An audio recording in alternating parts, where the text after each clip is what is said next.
going on, everyone? My name is Justin, and this is my 2011 Lotus Evora S that I had restored. This is a salvage car. It was my first salvage car, and I picked it up from the original owner.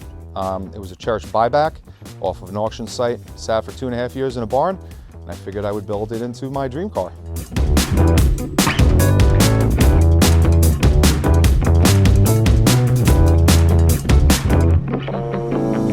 Well, credit for that goes to my good friend Nicky Stevens. He's the owner of Spite Performance in Bohemia here on Long Island.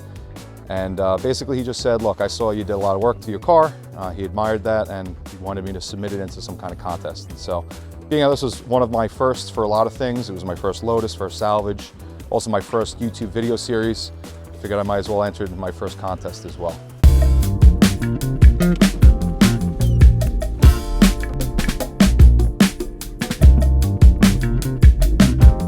When I first saw it, I loved it, honestly, because if there's one thing I've learned, it's you have to see the diamond in the rough. It helps with the vision, right? Because you know eventually what it's going to look like when it's yours. And I'm not doing this for profit, so I know it's probably not the best strategy, but I do get a little emotional with these vehicles. I could picture myself driving in them, and it kind of helps keep me motivated. Also, if you could see how far you are between your goal and where the car started off with, you kind of get a gauge on how much work and effort is going to be involved, but none of that really scared me. So I was willing to put in the effort, and I'm pretty happy with the results.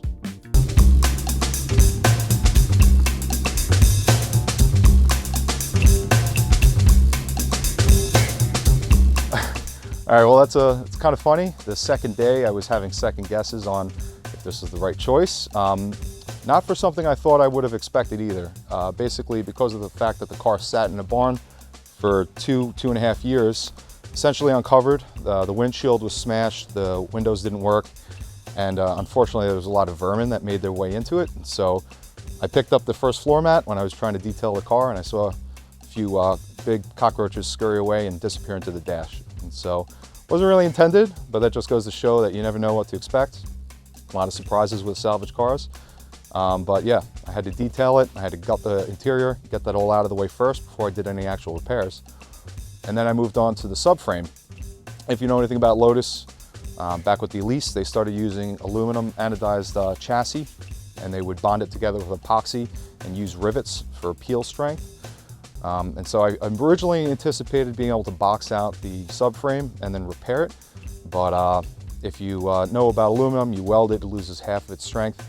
And it wasn't something I was willing to risk with a street-driven car. And so I figured, you know what, the damage is pretty bad. I'm really not gonna be able to repair this and be comfortable, so let me just replace the entire front subframe. And that was a, you're going all in, or you're gonna back out right now and kind of cut your losses moment. And thankfully I decided to go ahead with it.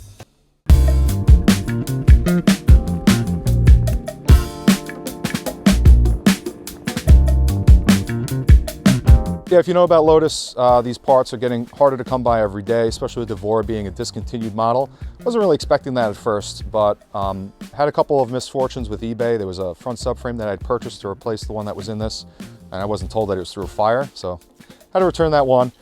And then I wound up getting a good contact out at ES Motorsports, which is based in the UK. So Mr. Stephen Wood was able to help me, and I basically sent them a spreadsheet and detailed all the parts that I had itemized I needed to replace. And he was basically able to source everything. And when I got the responses from him, it was very comforting to know that I didn't have to worry about the part source anymore, because he basically had everything I needed. And also financially, I was going to stay in the budget because a lot of the parts he was able to get from used cars, which was much needed in this case.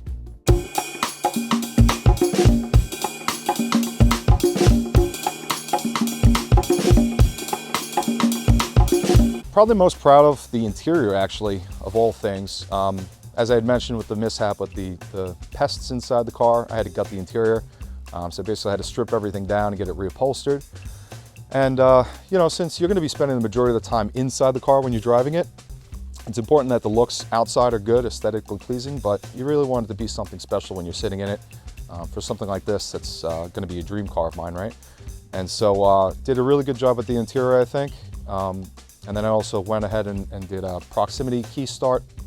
So it's keyless entry, which was great for convenience while I had it all apart, and also fixed all the electronics, installed a really nice stereo system while everything was out. So pretty proud of that. It came out really well, sounds good.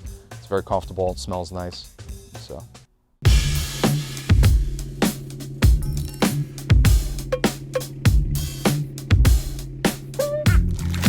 And so if you're not a dealer, like I'm not a dealer, you just want to buy a car, but you're not able to buy it because it's out of state or it's in a state that you're not registered with, and you have to go through a broker. So they make it quick and easy, and I've actually been looking at this site, trying to plan for the next project car because this one is pretty much wrapped up at this point. But also along the process, it's useful to look at an auction site so you can kind of feel good about the decision you've made with putting the money into your project, knowing that you got a pretty decent deal, and you can see what the comps are for that type of model or whatever, so you kind of assess where you're at and know when you're terribly over budget.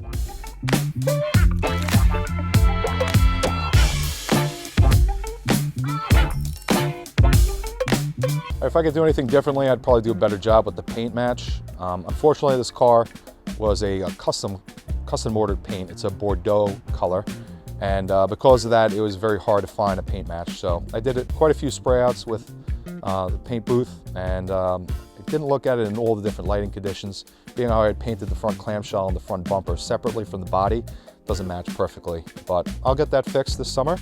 The only unfortunate thing is I really don't want to go without the car now that I'm driving it, because it's awesome.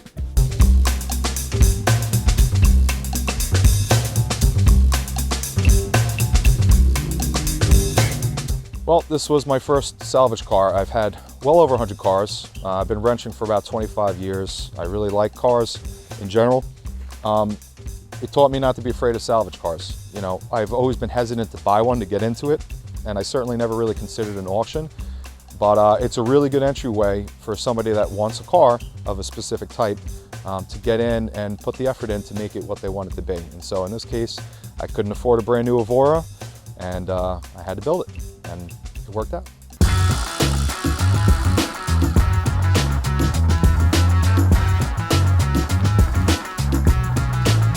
Well, now the car feels completely different because I wasn't able to drive it before, and now I can. It's fast, it handles great, it sounds great. My daughters get to fight over who gets to ride in it on the way to school, so that's fun. And I also kept the seller up to date. Their family was very interested in it, seeing how it was their daughter's late father that had passed, and it was his car. And so they got to see the progress along the way. And it was a dubious honor to do the restoration, but I kept them posted on it. They were very happy to see the before and after pictures.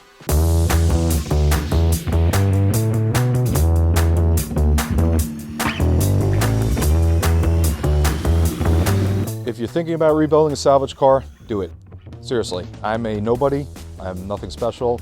I'm not certified in any mechanical ability. I'm just a weekend warrior with a toolkit, and I managed to do it. So if I could do it, you certainly can, and here's the proof.